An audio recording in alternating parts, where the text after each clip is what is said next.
Say a few words then. How have you found? So, what sort of things have you been doing in the workshop? We've been do we've been doing we've been doing like we are like a great dancer. We are I can't see it. Creative? Yeah, we've been doing we are cameras and all that. Yeah, because that whole film was about, celebrating what's best about North Hortonsby.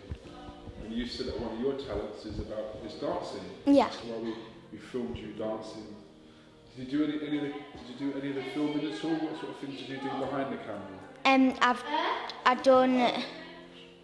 I've done the mic, I've done the camera, and I've been the director.